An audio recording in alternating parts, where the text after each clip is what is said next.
Hello and welcome to Ways to Change the World. I'm Krishnan Guru-Murthy, and this is the podcast in which we talk to extraordinary people about the big ideas in their lives and the events that have helped shape them. We are on location in a theatre club in Soho in central London because we have a very special guest who is a very famous actor. He is best known for one role that we've been watching for 50 years or more.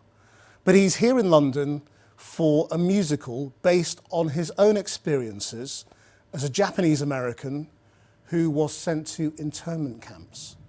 We know him as Sulu from Star Trek, perhaps, but George Takei, thank you very much indeed for joining us. Good to be here with you. So I want to dive in right at the beginning. Allegiance is the name of the musical. Exactly. And that is the idea that was challenged and exposed in your own internment. It was questioned, and simply because of our face. Pearl Harbor was bombed by Japan, by people who look just like us. We're Americans of Japanese ancestry, just like German Americans or Italian Americans. With those countries, we were at war as well. But they happen to look like the rest of America. We look like the people that bombed Pearl Harbor. And America went war hysterical and race madness. And Asian Americans walking the sidewalk would be assaulted, spat at, insulted, called all sorts of ugly names. Chinese were reduced to wearing tags that said, "I am Chinese," so that they wouldn't be mistaken for us. And so they focused just on us Japanese Americans who weren't wearing "I am Chinese" signs. Our cars, our businesses, our homes were graffitied. I still remember my father's car having it painted in red paint, J-A-P, that ugly racist name.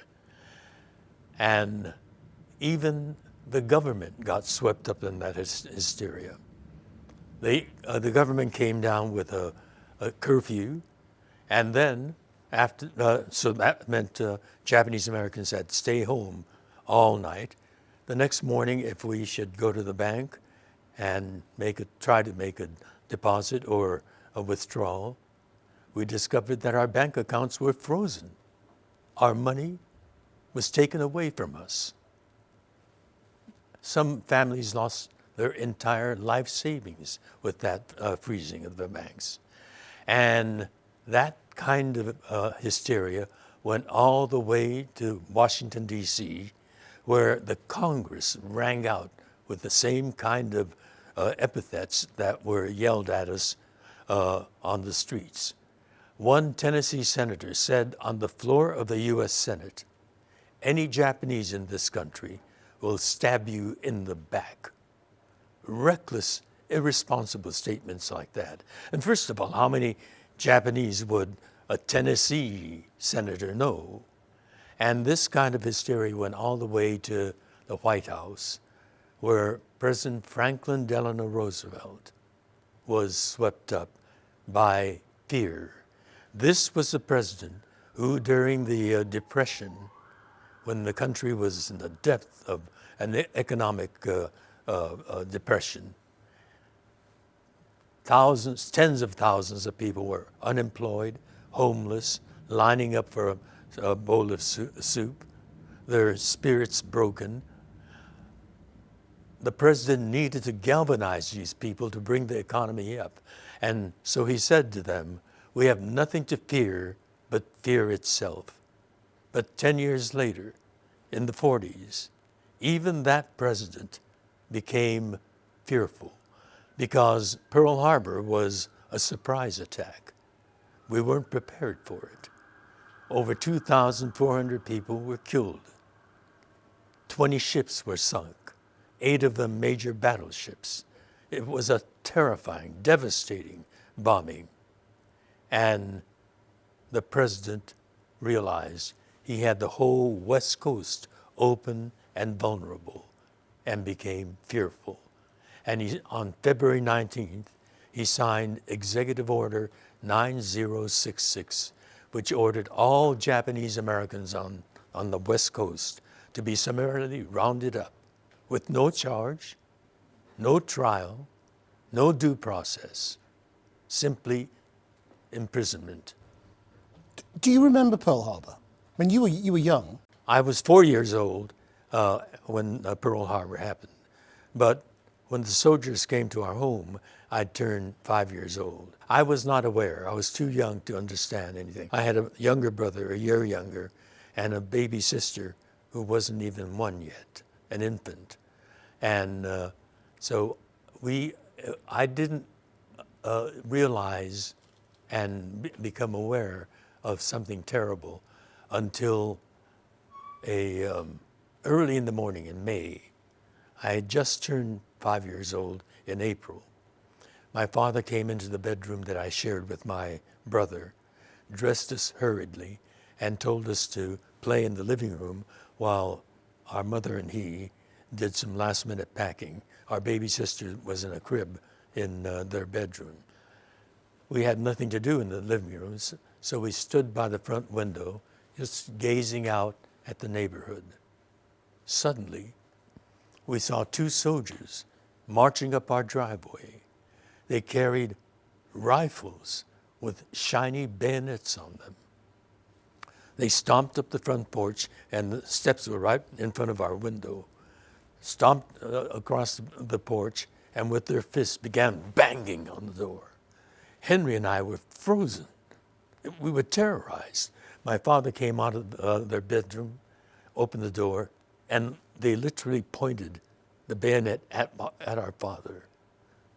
We were silent and frozen. He said, "Get your family out." My father gave my brother and me boxes with the twines tying them up. He hefted two heavy suitcases, and we followed him out onto the driveway and stood there waiting for our mother. When she came out, she had our baby sister in one arm, a huge duffel bag in the other, and tears were streaming down her cheeks. The memory of that morning, the terror of that morning, is seared into my memory. How had your family come to America? When had they come? My mother was born in Sacramento, California. My grandparents, both sets of grandparents, came to America. My maternal in the 19th century? My maternal grandparents came in the 1890s. Wow. My father was born in Japan at the foot of Mount Fuji, in a grape-growing part of Japan. But he lost his mother when he was a very young boy. And his widower father, my grandfather, decided he's going to start life anew in America with his two boys. And my father was the younger of the two. They sailed for San Francisco. And my father was raised in San Francisco, educated in San Francisco, went to college. He spoke English as fluently as he did Japanese. He could pass for Japanese American. He was, for all rights and purposes, an American, except for the fact of his birth. So we were an American family, and yet we were seen as the enemy. So what happened then? I mean, why were you sent away? What was the test? Immediately after Pearl Harbor, that hysteria swept across America. People, racists, spat at us, yelled at us, called us ugly names. Our cars, our businesses, our homes were graffitied, and the government was swept up in the hysteria, and the government came down with a curfew. All Japanese Americans had to be home by 8 p.m. and stay home until 6 a.m. in the morning. We were imprisoned in our homes at night. The next morning, my father went to the bank to make a little deposit or a withdrawal. He found that his bank account was frozen. All Japanese bank accounts were frozen. Our monies were taken over by the government. We were financially straitjacketed. And this kind of behavior went all the way to the federal government and to the White House. And on February 19th, the President of the United States, Franklin Delano Roosevelt, signed Executive Order 9066, which ordered all Japanese Americans on the West Coast, approximately 120,000 of us, to be summarily rounded up. No charge, no trial, no due process, and simply imprisoned in 10 barbed wire prison camps. We were taken to Santa Anita Racetrack, unloaded from the bus, and herded over to the stable area, where each family was assigned a horse stall to sleep in, still pungent with the stink of fresh horse manure. There were insects skittering across the ground, flies in the air, or other insects. We were to sleep in those horse stalls. Our parents told us that this was where the horses slept. For Henry and me, it was exciting. We get to sleep where the horses sleep. For my parents, it was a degrading, humiliating, painful experience taking their young children into that horse stall. And my baby sister immediately got sick. And a few days later, I got sick too. I mean, germs and, the infestations of all sorts of things in that horse stall. Do you remember what your parents told you as to why this was happening? No, they said, this is where the horses sleep. I was just 5 years old. My brother was a year younger. Would you explain a war and living in a horse stall, the rationale for it, to a 5-year-old and a 4-year-old? There was no language. And to my parents, they were terrorized and shaken up and confused and not knowing what to make of it. So there were two parallel vantage points on the same experience. For my parents, that painful, enraging experience, and for us, it was exciting, a new adventure. So tell me about going to Arkansas. We were put on a train. I asked my father where we were going. He stopped to think a little bit and he told me, we're going on a long vacation to the country by this train. I was excited. A vacation in the country and a train trip to boot. Two exciting things. But I wondered why all the grown-ups were so stoic, so solemn, and occasionally some of the ladies burst out crying. 3 days and 2 nights, mostly 2 days and 2 nights going through the hot, dry, dusty southwestern desert. And then on the morning of the 3rd day, we started seeing greenery that got increasingly lush, and then I could see out the window huge trees that were rising up out of black water. It was a fascinating, magical, weird place that we were going to. And then by noon, we saw barbed wire fence running right beside the car, by the train car. They built the Arkansas prison camp parallel to the railroad track. And then we came to a part where masses of Japanese people were standing there staring at us arriving. And behind them were rows and rows and rows of black tar paper barrack.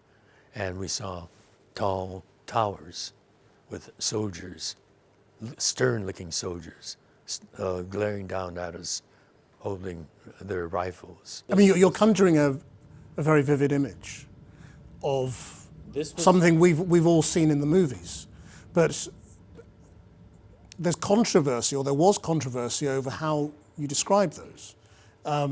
In American politics, wasn't there? I mean, controversy. Well, there was a controversy over calling them concentration camps. Oh. And that's what I'm saying. I mean, you're conjuring an image of a concentration camp. Well, that's what it was. That's what it was. Let me define via the dictionary the word concentration camp. It's people who have something in common, either race or faith or political beliefs, that are concentrated behind barbed wire fence for a political purpose. What was it like inside? I mean, was it like a prison? Barbed wire fence, sentry towers. At night, when we ran to the latrine, searchlights followed us. What is your interpretation of that? And your living quarters were what? Barracks. Barracks. Flimsy, tar paper covered barracks. How long were you there? We were there a year into imprisonment. The government realized that there was a wartime manpower shortage. They suddenly changed their mind. They wanted to draft us, who were categorized as enemy alien, me at 5 years old, as well as 80-year-old immigrant ladies, categorized as enemy alien. But there's a wartime shortage of manpower, woman power. How to justify drafting enemy aliens out of a barbed wire prison camp for service in the United States military? Their solution was as irrational and as cruel as the internment itself. A loyalty questionnaire, the relentless series of outrages and indignities that we were subjected to. Now they wanted to draft us by demanding a loyalty.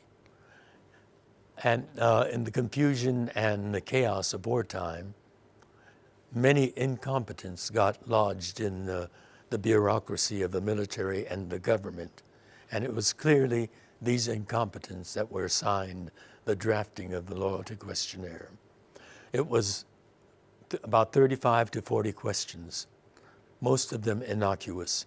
But there were two key questions embedded in that loyalty questionnaire to which they needed to have yes answers. Question 27 was the first of them.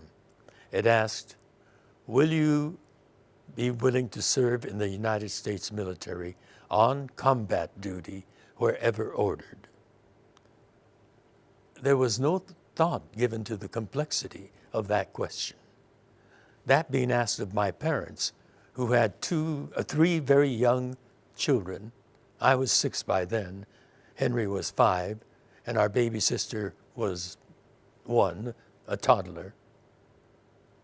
They were being asked to abandon their children in imprisonment and bear arms to defend the nation that's holding their children hostage. It was preposterous.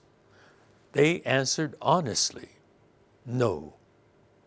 The other key question, question 28, was one sentence with two different ideas, two conflicting ideas. It asked, will you swear your loyalty to the United States of America and forswear your loyalty to the Emperor of Japan?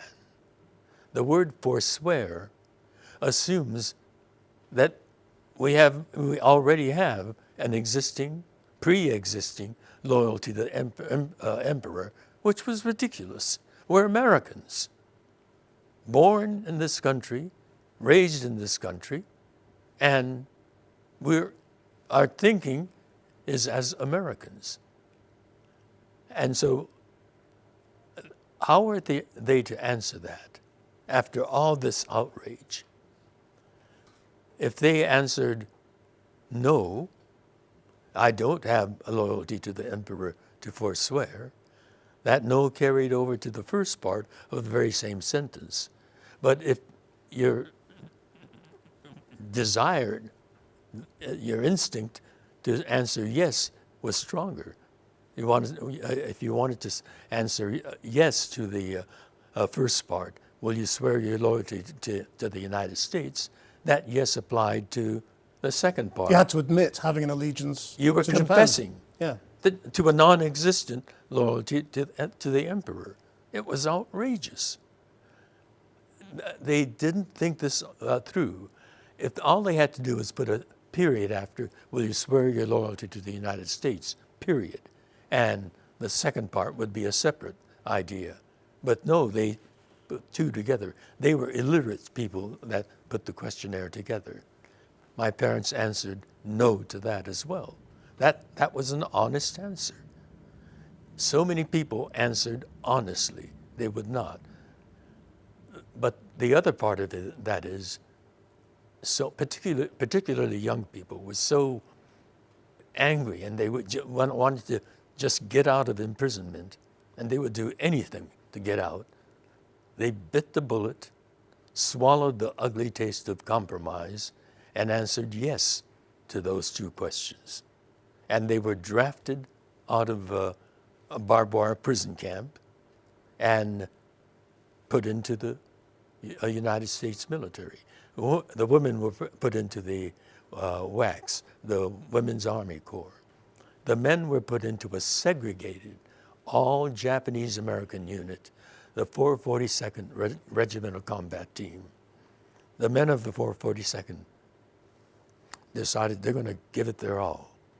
They took as their motto the phrase, go for broke. And they were sent to the battlefields of Europe and used like cannon fodder in some of the most dangerous missions. Some of those battles had been stalemated for 4 or 5 months. They were sent into that. Row after row after row of Japanese Americans. These men were determined, fiercely determined, to prove the kind of soldiers that they are. And they fought with incredible courage. They would be gunned down, and the next wave would go in, and they would be gunned down. They fought equally courageously, and the next and the next. Many of them fought heroically.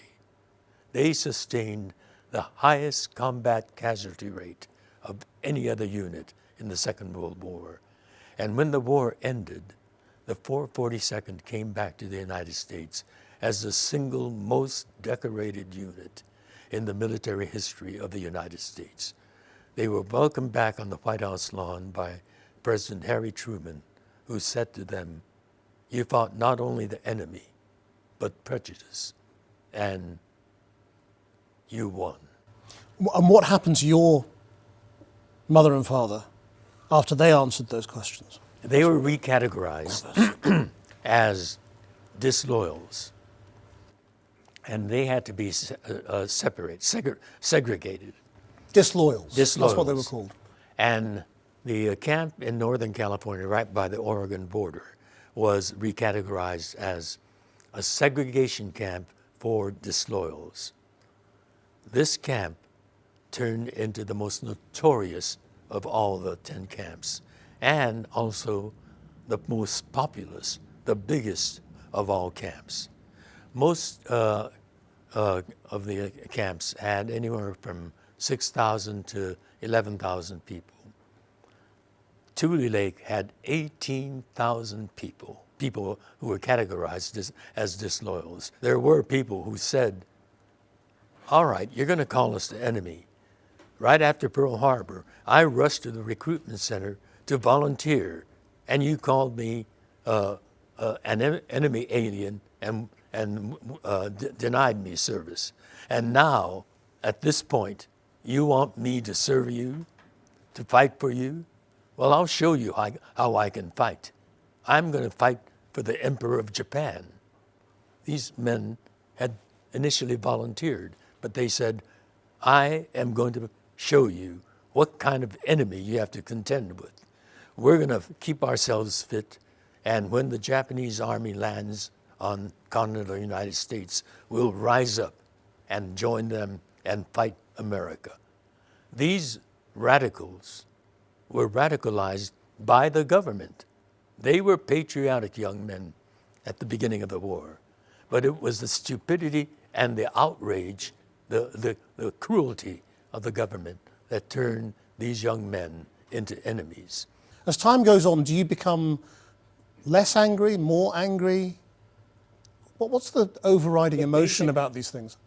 The basic act is shameful, but you know, the strange thing is, it's the government that should be ashamed for that kind of behavior, but the victims take on that shame. So many fathers, parents of my parents' generation never discussed their imprisonment with their children because of shame, because of pain, and they didn't want to inflict those feelings onto their children, so they never discussed it. I found that very interesting. When we did Allegiance on Broadway, many Japanese Americans came backstage to tell me how moved they were and to share with me that their parents or their grandparents were in camp. So to join them in the conversation, I'd say, oh, which camp were they in? Their faces a complete blank. And so, you know, my mission in life has been to make Americans aware of this chapter of American history. But I realize that I have an even more critical mission to let Japanese Americans know something about their own family history, their personal histories. And Allegiance is another way of telling that story. I've published books on it.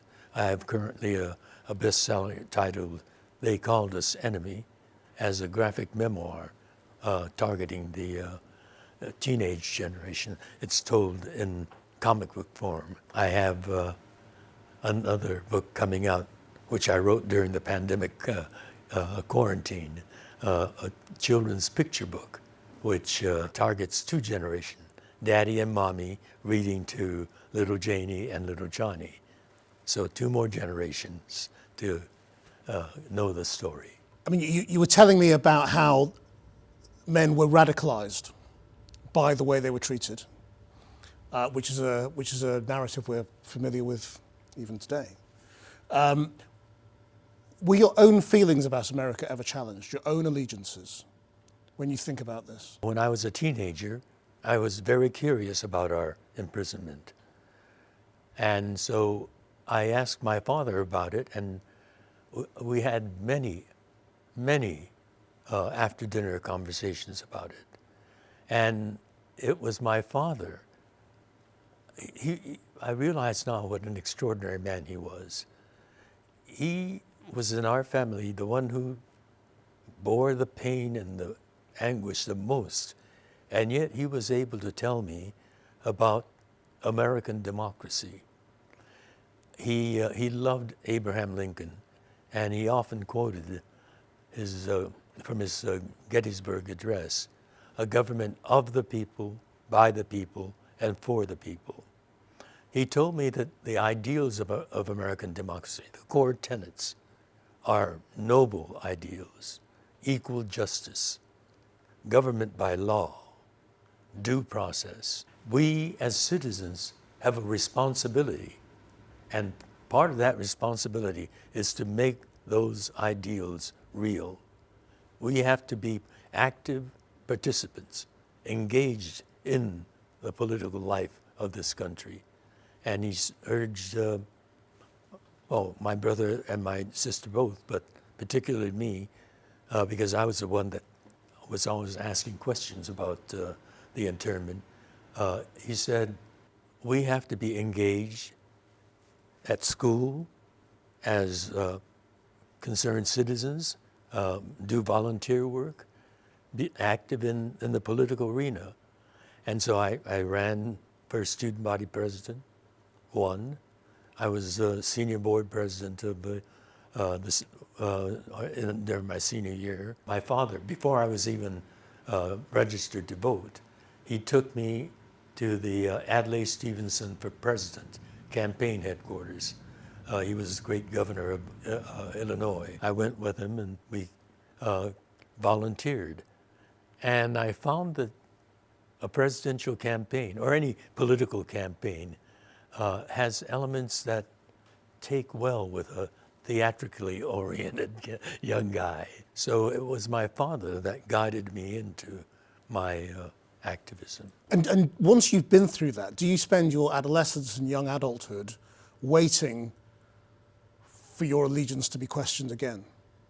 For people to turn around again and waiting. Say, I was there urging people to register and vote, and vote for me when you're Right. running for student body president.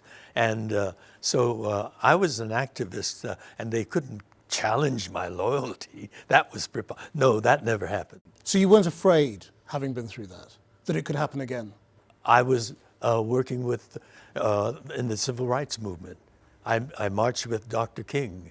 I did a civil rights musical, and we were invited to sing at many public rallies. And at one of them, Dr. King was the keynote speaker. This was at the sports arena of Los Angeles. And after that, our group, the Fly Blackbird group, the musical we were doing, was ushered down to his dressing room, and we all got a chance to meet and shake his hand.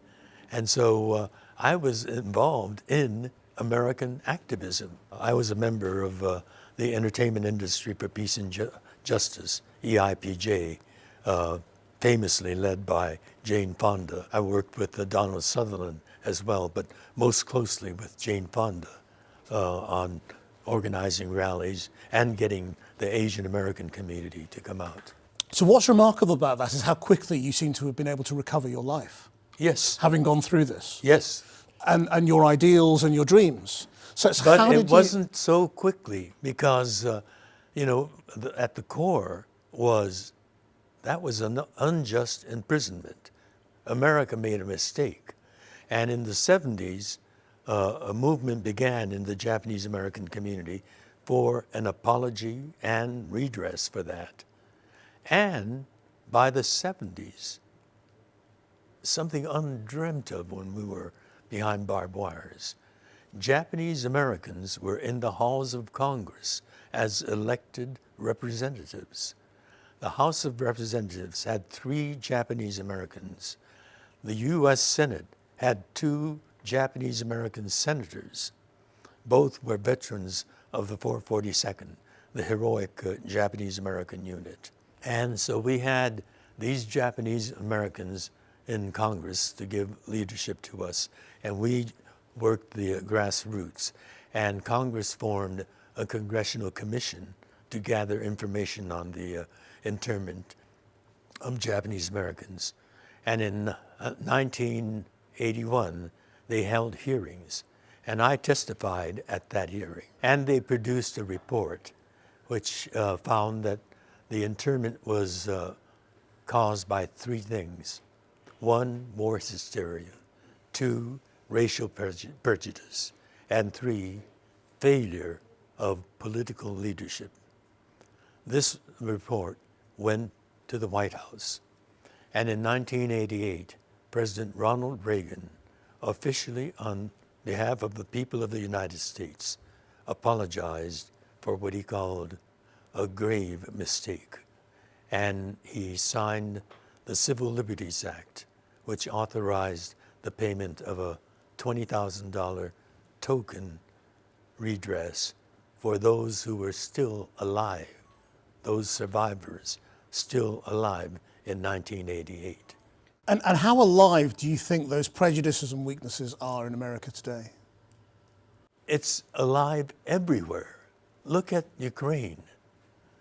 That one man, that authoritarian, says that this huge chunk of land is Russia's. And with no provocation, he invades.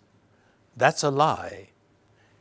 In the United States, we had the worst president in the history of our country who lost an election, re-election, and he claims that that's a lie, that the election was stolen. And there are enough idiots that can be swayed by that and support him. It's still alive. We're human beings. Is it more than alive? I mean, is it growing again? It was there on a gross level, as far as I'm concerned, back in 1942. This is a human condition. We are imperfect beings. We make mistakes. So, just to rewind a little bit, so you come out of the camp and you're growing up. You've recovered a lot of your life by the sound of it. University, student days. And you're an activist already. And I was back then. Yeah. Why acting? Actually, my father wanted me to be an architect. He dropped, as I was growing up, all sorts of hints. And so as a good son, I began my college studies up at UC Berkeley as an architecture student. But I had this burning fire in me. And I came back from Berkeley to Los Angeles and had that father-son discussion. I said, Daddy, I've got to be true to myself. I want to go to New York and study at the Actors Studio. That's where all the great ones are coming from, Daddy. Marlon Brando, James Dean, Montgomery Clift. And my father said, yes, I know something about Actors Studio. It's a respected acting school, but when you finish there, that school won't give you a diploma. Your mother and I want you to have a diploma. So if you must study theater and acting, right here in town in Los Angeles, UCLA has a fine theater arts department. You can study there, and they will give you that diploma if you graduate. But you're a bullheaded kid. You're going to insist on going to New York. Let me remind you, New York is a crowded place, a competitive place, and a very expensive place. And you have to be prepared to do it all on your own. However, if you go to UCLA, we will subsidize you. So you choose New York on your own or UCLA with a subsidy. I made a self-discovery. I'm a practical kid. I went to UCLA. And so from there, and I know we're skipping, but I mean, how do you get the part in Star Trek? I became an actor. I was doing guest shots here, guest shots there, theater here, and one day my agent called and said, I've got an interview for you with a man named Gene Roddenberry. Went to the interview. He described the show, its philosophy, what he wanted to do, that vision he had. He did describe the big vision, did he, for Star Trek? He Because did. so much has been written about it and said, but it was clear right from day one that Well, this was a show with big political scope. I think he had winnowed us down. That was my only interview. And it was just with me. And he gave me his vision and described for me my character. I desperately wanted it because I immediately recognized that this was a breakthrough opportunity for me as an actor. First of all, one of my other missions is to deal with the history of stereotypes that Asians or other ethnic minorities have in theater or movies. And this was not just a presence, but a meaningful personification. Beyond that, that was my idea of an ideal society, diversity coming together and working in concert. And I called my agent and said, I'm coming over. let's have lunch. And I gushed out at him, you've got to get this part for me. I love this idea and the character and the vision that the producer has. And it worked out. And another bonus, it provided me with a platform which amplified my other activities. My voice got amplified. But I guess you were making this show which was idealistic and presenting something of an ideal society in imperfect America, racist America. And that's what gave rise to that show, because we had the civil rights movement going, Vietnam War going, which was splitting the country. I want to touch on one other aspect of your life, if I may, which is that throughout most of your career, you were not out as a gay man, and obviously the society's attitudes of the times must have made it very hard. Well, not hard. It would have made it impossible. You could not be an actor and be hired, hope to be hired, certainly by Hollywood. Television is an advertising medium. No one wants to hire a gay person back in the 50s, 60s, 70s, 80s, even 90s. I was closeted because I wanted my career. I passionately loved my career. I was making advances. Why should I jeopardize that? But being closeted for me meant also feeling horribly guilty. Here I am, protecting my career, advancing my career with my issue, and not being outspoken about other issues and silent on the most personal issue for me.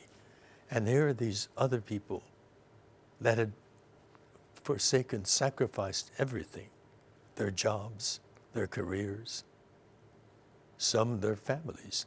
They got kicked out. I mean, they paid a high price, but they were out there advocating on my issue. So there's that guilt.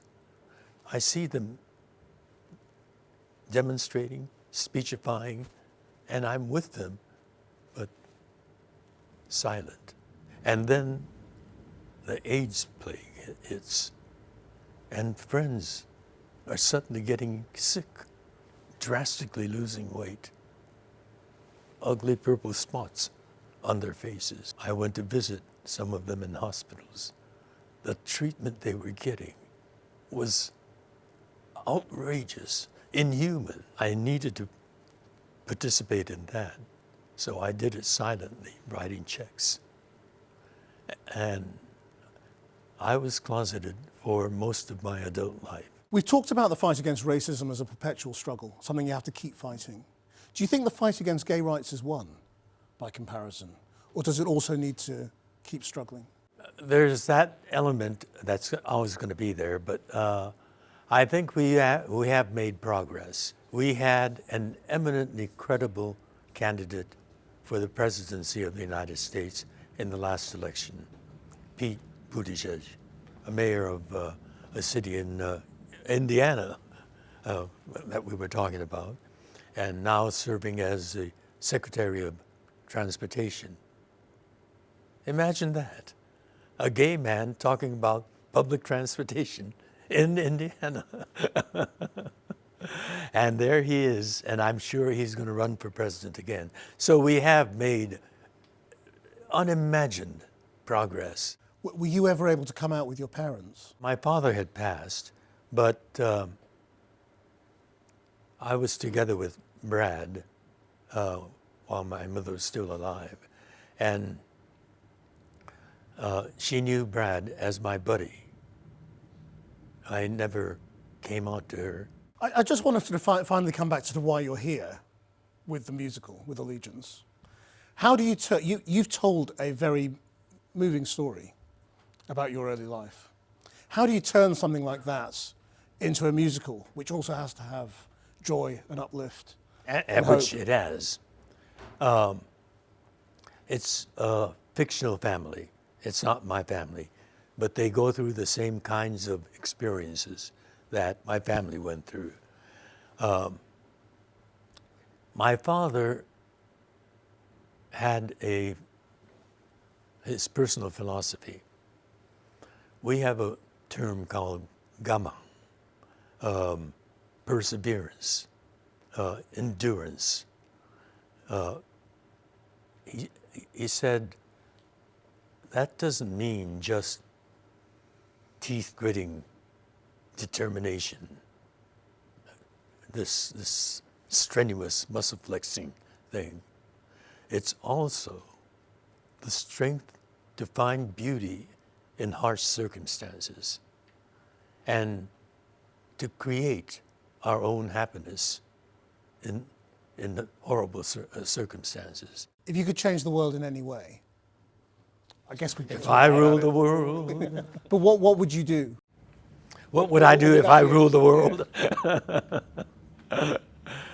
Become a Gene Roddenberry. Through entertainment, through a vision, a better vision, maybe a utopian vision, try to get people to aspire and make this a better world. George Takei, thank you very much indeed.